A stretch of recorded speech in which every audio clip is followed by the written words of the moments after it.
Europe 1 Soir Week-end. 19h, 21h, Guillaume Lariche. Et pour ce dernier quart d'heure d'Europe 1 Soir Week-end, première heure bien sûr, Gilles Boutin, journaliste politique, journaliste économique au Figaro, et puis Véronique Jacquier, journaliste politique elle sur CNews, toujours avec moi pour terminer cette première heure d'Europe 1 Soir Week-end.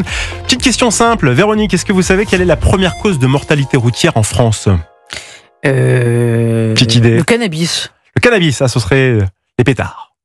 Oui, Chez le ça. Boutin. Non, mais les drogues, non. Les drogues, Non. les stupéfiants. Ou l'alcool, bien entendu. Moi, je dirais les excès de vitesse. Ah bah écoutez, c'est Gilles Boutin qui a la bonne réponse. En fait, ça va être un facteur à aggravant après tout ce qui est alcool et qui vont inciter peut-être les gens à avoir l'envie d'accélérer alors qu'ils l'auraient peut-être pas de Mais prime je vais vous abord. dire pourquoi j'ai pas pensé aux excès de vitesse, parce que je me suis dit, il y a désormais tellement de radars sur les routes que par rapport à ce qu'on voyait il y a une vingtaine d'années, ce n'est plus possible. Ouais, c'est la vitesse qui est donc la première cause de mortalité dans notre pays. Alors ce week-end du 15 août de l'Assomption, beaucoup de monde sur les routes, du rouge, de l'orange, toutes les couleurs de l'arc-en-ciel, 7000 gendarmes mobilisés sur nos routes durant ce week-end. Contrôle, pédagogie, ce sont les maîtres mots de cette opération. Tiens, Gilles Boutin, Véronique Jacquier, est-ce que la peur du gendarme marche encore ? Ouais, je pense que oui. Gilles Boutin. Je pense que c'est clairement une question de moyens. Parce que là, le gouvernement nous alerte sur le taux de mortalité qui est excessif par rapport à... Enfin, il est toujours excessif. 338 personnes sont décédées sur les routes de l'Hexagone. Le mois dernier, c'est 23% de plus qu'en juillet 2024. Ouais, c'est là-dessus qu'il tire la sonnette d'alarme. Ça interroge sur les moyens. Et donc, effectivement... Rien qu'aujourd'hui, 3 morts dans un accident de la route et un blessé dans les Vosges. Et pour cela, il faut un dispositif incitatif. C'est vrai que les radars sont toujours très utiles pour lutter contre les excès de vitesse. Cependant, on sait où ils sont. Chacun a son GPS pour les anticiper. Et il y a des panneaux même, tout simplement, pour nous avertir. Donc, le fait de déployer la gendarmerie au maximum, je pense, est utile. C'est bien logique en période de vacances, même si les forces de l'ordre ont elles aussi droit à des vacances. Le coup d'alarme, le signal d'alarme tiré par le gouvernement m'interroge cependant parce que ils ne nous disent pas à quoi cela est dû. Pourquoi est-ce qu'il y a eu un déficit ? On ne rentre pas dans le détail, en fait. On n'a pas le détail, on comprend pas. Alors, est-ce qu'il faut mettre ça finalement sur le compte des variations, c'est-à-dire que rien n'est constant, alors que quand on regarde les chiffres depuis 20 ans, ça a considérablement baissé. On est passé de 5000 morts par an en 2005 à 3500 environ actuellement. Donc, est-ce simplement un soubresaut qui ne se reproduira pas l'été prochain ? Est-ce dû à d'autres facteurs, auquel cas lesquels et qu'est-ce qu'il faut faire derrière ?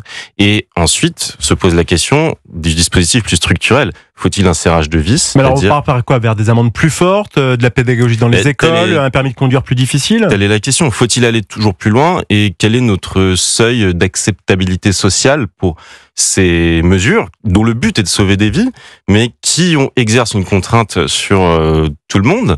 Et donc c'est cet équilibre permanent qu'on recherche et qui est cruel à chercher, puisqu'il y a toujours des morts, effectivement. On n'atteindra jamais, d'ailleurs, le niveau zéro. Mais c'est ce choix cornélien. Dans quelle mesure est-on contraignant et jusqu'à quel point et combien de personnes espère-t-on sauver chaque année?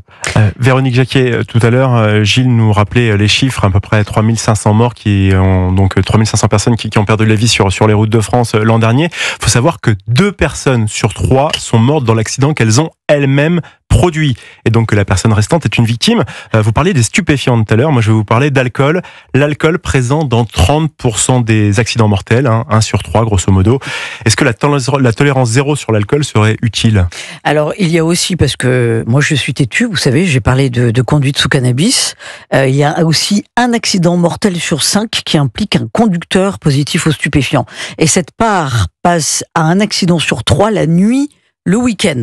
Donc c'est quand même énorme. C'est les conditions et pour d'ailleurs, être un dans les candidat excès idéal. de vitesse, il ne faut pas sous-estimer les excès de vitesse. Il ne faut pas, bien entendu, sous-estimer les comportements addictifs, que ce soit la désinhibition liée à l'alcool et au cannabis. Enfin, ça me paraît évident. Et il y a eu des accidents terriblement mortels dans le sud de la France cet été, notamment où 2 jeunes infirmières ont perdu la vie du côté de Cannes. C'était à la mi-juillet, un accident absolument atroce. Lié à l'alcool ou au stupéfiant ? C'était un jeune de 18 ans qui roulait beaucoup trop vite et qui évidemment, si j'ose dire, malheureusement, conduisait sous l'emprise de stupéfiants. Et on voit ce cas de figure se réitérer de plus en plus. Et moi, je ne suis pas d'accord, bien entendu, que la peur du gendarme fonctionne toujours. Est-ce qu'on peut mettre encore plus de moyens en œuvre pour que de moins en moins de gens meurent dans les accidents ? Il faut souligner quelque chose de positif, c'est qu'on a en moyenne donc 3500 morts par an sur les routes de France.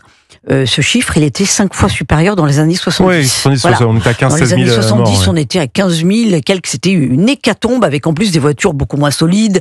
Il n'y avait pas les airbags, etc. Bon, donc on a fait des progrès considérables quant à la construction des véhicules. On mettait moins la ceinture facilement aussi, plein de choses comme ça. Entendu, il y a eu vraiment une conscience de la pédagogie. Même pas la ceinture. Donc on a fait quand même des progrès considérables en termes de protection des habitacles de voitures, de solidité. Donc entre guillemets quand même, on meurt moins, bien que la population au volant prenne peut-être plus de risques. Maintenant, moi, je pense que quand on a malheureusement une augmentation de la mortalité routière, il serait intéressant de connaître le profil des conducteurs. Et je suis sûr qu'on ne serait malheureusement pas étonné de voir. Vous savez, si pour les jeunes qui ont un permis probatoire, on leur interdit de boire de l'alcool, eux, c'est 0 degré, c'est pas pour rien. Vous avez pointé l'alcool. Peut-être faudrait-il mettre en place. Vous avez vous soufflez dans le ballon et si vous êtes positif, vous ne pouvez pas démarrer votre véhicule. Voilà, ça, ce serait peut-être quelque chose de positif à mettre en place et de constructif. Maintenant, moi, je pointe encore et toujours la même chose, à savoir, je trouve qu'on est beaucoup trop tolérant avec la conduite sous cannabis, avec de toute façon la prise de cannabis en règle générale, et que du coup, c'est potentiellement criminogène et criminel, notamment au volant. Et j'aimerais qu'il y ait, là, vous avez vu ces 3 derniers jours sur vos télévisions ou même sur Europe 1, évidemment, attention, la canicule, etc., ne sortez pas, buvez, compagnie. Mais moi, j'aimerais que, comme dans les années 70 et 80, on nous martèle avec des spots concernant la sécurité routière et la santé publique, avec ne buvez pas avant de prendre le volant et surtout ne fumez pas, ne prenez pas de stupéfiants, ne consommez pas de drogue. Il y a une tolérance vis-à-vis de la drogue. On peut même après se poser la question, est-ce qu'il faut des publicités qui soient justement impactantes avec des crashs, des carambolages, ou alors au contraire, il faut quand même être sur une pédagogie plutôt sympathique, souriante et essayer de dire les choses par le fond en prenant les gens avec les sentiments plutôt sympas. Oui, mais il faut remettre en cause cette sacro-sainte tolérance, je trouve, vis-à-vis du cannabis et des drogues en règle générale. Comme si c'était fun. Non, c'est pas fun, ça tue. Gilles Boutin voulait réagir. La question des profils est effectivement intéressante. Là-dessus, je n'ai pas de données à apporter, mais on serait curieux de savoir quelle est la proportion de bons pères de famille dans les accidents qui sont pointés du doigt, et ceux effectivement qui sont à l'origine typiquement d'accidents tragiques, comme celui dont vous parliez avec ces 2 infirmières qui ont été tuées par un jeune de 18 ans sous stupéfiants. Parce que effectivement, si on identifie mieux les sources accidentogènes, on sait ce qu'on doit cibler. Or, c'est un secret pour personne qu'il y a une catégorie qui est bien identifiée, effectivement. Ce sont ces adolescents qui ont malheureusement accès à des voitures, parfois surboostées. L'archétype étant le jeune Naël qui s'est retrouvé au volant d'une voiture qu'il n'aurait jamais dû conduire, avec une absence de frein, c'est-à-dire intériorisé. Adolescents, on ne se sent pas beaucoup de limites parfois, et encore moins quand ils sont sous l'effet de l'alcool ou de stupéfiants.